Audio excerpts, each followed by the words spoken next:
Negeri 020264 Binjai Utara. Assalamualaikum warahmatullahi wabarakatuh. Selamat pagi teman-teman. Selamat pagi Dewan Juri yang luar biasa. Dan selamat pagi untuk kita semua. Apa kabar hari ini? Semoga kita semua dalam keadaan sehat ya. Teman-teman, pernahkah kita merasa terjebak dalam pilihan yang jika kita ambil justru menyakiti hati kita sendiri? Hari ini saya akan mengajak kita semua menyelami sebuah kisah dari tepian Danau Toba. Kisah tentang cinta, tentang ketaatan, dan tentang penyesalan yang datang terlambat. Inilah kisah Batu Gantung. Sebelum saya bertutur hari ini, saya akan berpantun terlebih dahulu. Mohon dijawab cakep ya. Iya. Burung merpati terbang ke taman. Cakep. Hinggap sejenak di dahan cemara. Cakep. Izinkan saya memperkenalkan diri teman. Semoga cerita berkenan di hati semua. Perkenalkan, nama saya Alika Naila Putri. Saya siswa kelas 5 di SD Negeri 020264 Binjai Utara. Pada kesempatan kali ini, saya akan bertutur, yaitu Batu Gantung. Cerita ini berasal dari Sumatera Utara, tepatnya di pinggiran Danau Toba. Cerita ini saya baca dari buku kumpulan dongeng Nusantara terpopuler dari 34 provinsi yang diterbitkan oleh Tim Karisa tahun 2019. Dan saya baca di Dinas Perpustakaan Kota Binjai. Mau denger tidak ceritanya? Dengerin baik-baik ya.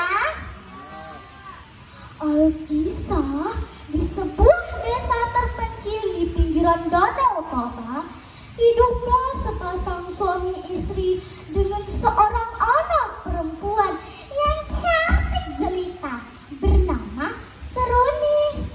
Selain rupawan, Seruni juga sangat rajin membantu orang tuanya bekerja di ladang.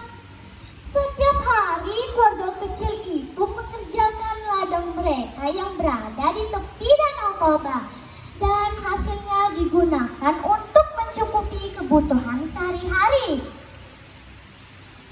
Seruni, tolong bantu ibu di ladang ya nak.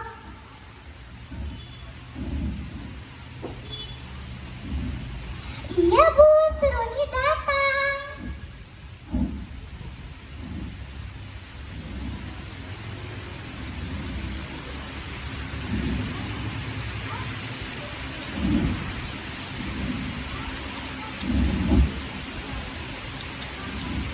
Ia membantu orang tuanya tanpa pernah mengeluh.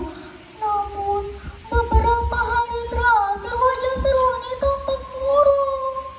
Ia sangat sedih karena akan dinikahkan oleh kedua orang tuanya dengan saudara sepupunya. Padahal ia telah menjalin asmara dengan pemuda pilihannya dan telah berjanji akan membina rumah tangga yang bahagia. Seruni, sebentar lagi kau akan menikah dengan sepupumu sendiri. Ibu yakin kau akan bahagia dengannya. Seruni bimbang. Di satu sisi ia tidak ingin mengecewakan orang tuanya, sedangkan di sisi lain ia tidak ingin berpisah dengan pemuda pujaan hatinya. Oleh karena tidak sanggup memikul beban berat itu, ia pun mulai putus asa. Ya Tuhan, Anda sudah tidak sanggup hidup dengan beban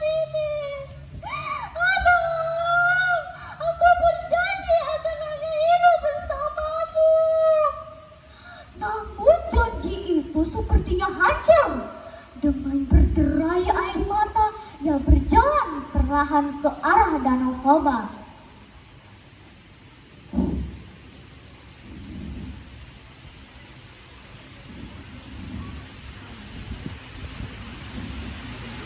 Ditemani dengan Toki, anjing kesayangannya.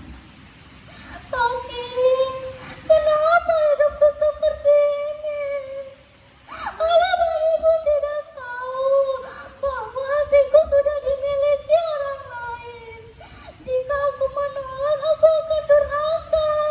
Jika aku menerima, aku akan hidup tanpa cinta.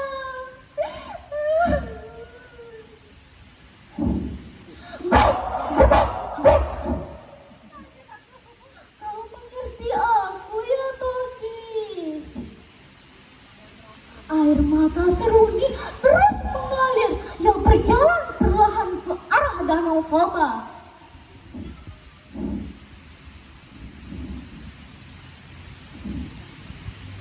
Ya Tuhan, hamba sudah tidak sanggup. Lebih baik hamba menghilang daripada hidup dalam paksaan. Langkahnya goyah, tiba-tiba Seruni terpeleset ke dalam lubang batu yang besar.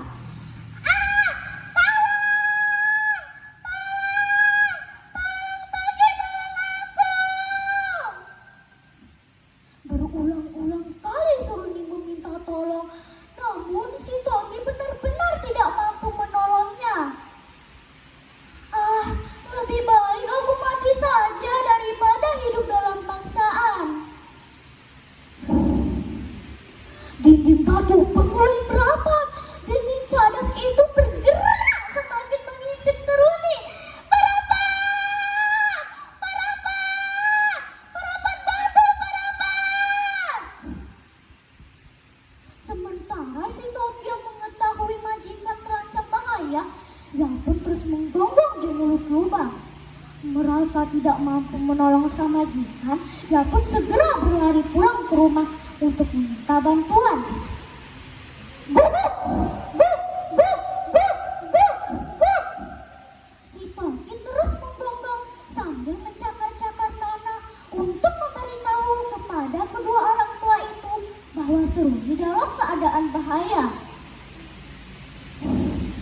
Toki, mana Seruni? Apa yang terjadi dengannya? Guguk! Guk! Guk! Pak, sepertinya Seruni dalam keadaan bahaya.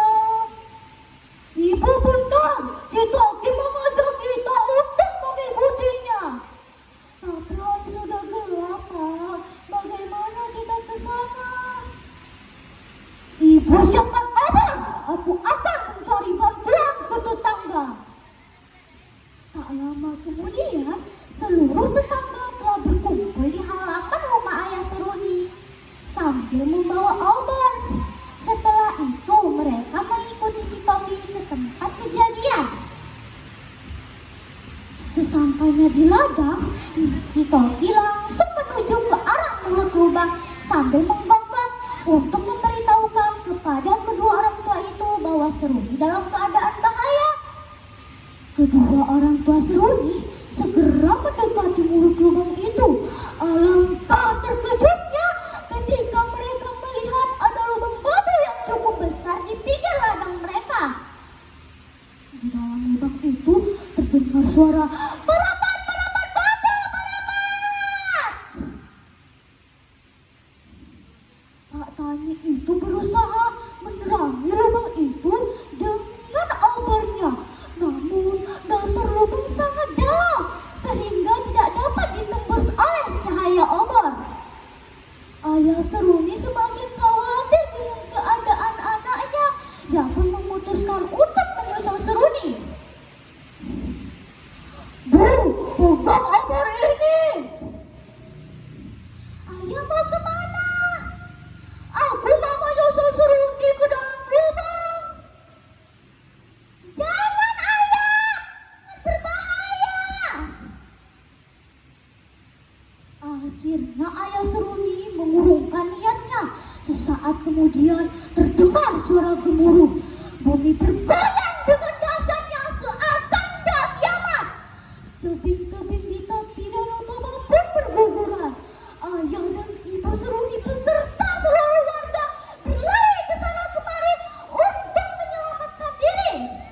Beberapa saat setelah gempa itu berhenti, tiba-tiba muncul sebuah batu besar yang menyerupai tubuh seorang gadis dan menggantung pada dinding di tepi Danau Toba.